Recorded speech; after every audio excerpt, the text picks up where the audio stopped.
बहुत पहले की बात है। एक गरीब इंसान अपनी गरीबी से बहुत परेशान हो गया था। अपने गरीब के कारण उसने अपने परिवार का पालन पोषण करना बहुत कठिन हो गया था। एक पत्नी और 2 बच्चे का भरण पोषण करना उसे बहुत तकलीफ दे रहा था। इस उथल पुथल के चलते उस आदमी ने घर छोड़ने का निर्णय ले लिया और एक रात वह चुपचाप अपने घर परिवार को छोड़कर चला गया। वह रात में बिन किसी मंजिल को निर्धारित किए चला जा रहा था। जब वह एक नदी के किनारे पहुंचा तो उसने देखा वह भगवान बुद्ध अपने शिष्यों के साथ डेरा डाले हुए हैं। यह देख उसने निर्णय लिया कि वह सन्यासी हो जाएगा और भगवान बुद्ध का शिष्य बनकर उनके साथ चला जाएगा।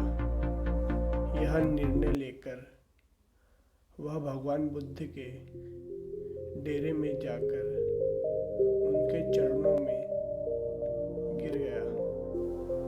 उसके बाद जब भगवान बुद्ध का काफिला आगे बढ़ा तो वह भी उनके साथ चल पड़ा।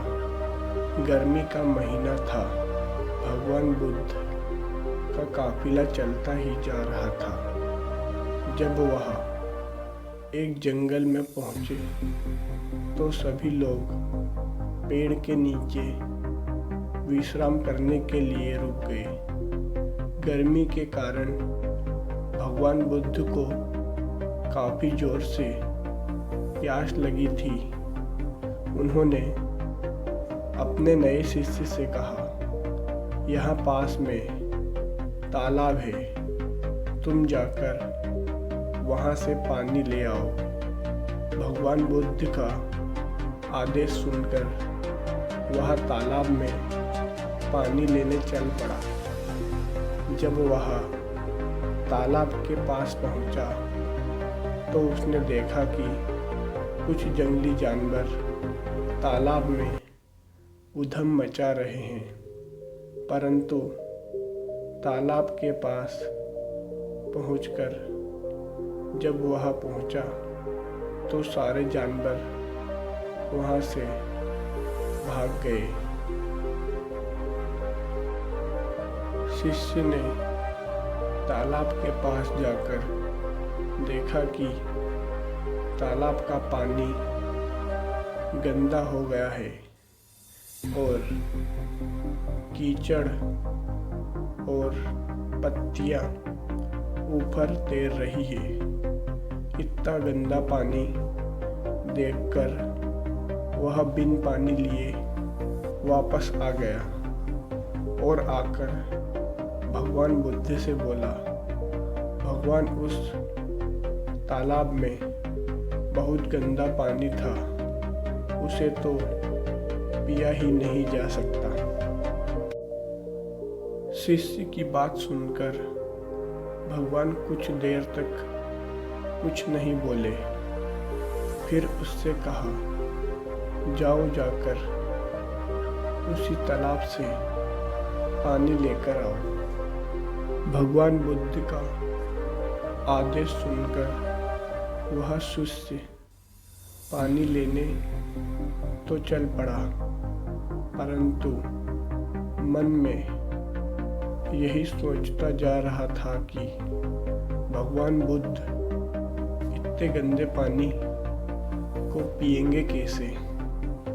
जब वह चलता हुआ तालाब के पास पहुंचा तो यह देखकर हैरान हो जाता है कि तालाब का पानी निर्मल और स्वच्छ हो गया है। वह लेकर भगवान बुद्ध के पास आता है और उनसे यह प्रश्न करता है कि थोड़ी ही देर में तालाब का पानी इतना निर्मल और साफ कैसे हो गया। तब भगवान बुद्ध ने उसे समझाते हुए कहा, जब जानवर पानी में उधम मचा रहे थे तब उसका कीचड़ उभर आया, परंतु कुछ देर शांत रहने पर कीचड़ वापस नीचे बैठ गया और पानी फिर से निर्मल हो गया। इसी प्रकार हमारे मन की भी स्थिति होती है। जीवन की भाग दौड़ में कठिनाइयाँ हमारे मन में उथल पुथल पैदा कर देती है और तब हम गलत निर्णय लेते हैं। परंतु कोई निर्णय लेने से पहले अगर हम अपने मन को शांत रखें और धीरज पूर्वक बैठकर सोचें तो हमारे मन की वह उथल पुथल भी पानी के उस कीचड़ की तरह नीचे बैठ जाती है और तब हम जो भी निर्णय लेते हैं वह हमेशा ही सत्य होता है। इसलिए बुरे समय में इंसान को कभी भी धीरज नहीं खोना चाहिए। भगवान बुद्ध की यह उपदेश सुनकर वह आदमी जब वह शांत से बैठकर सोचता है तो उसे यह आभास होता है कि उसने घर छोड़कर गलत फैसला लिया था और वह भगवान बुद्ध से आज्ञा लेकर अपने घर वापस चला जाता है।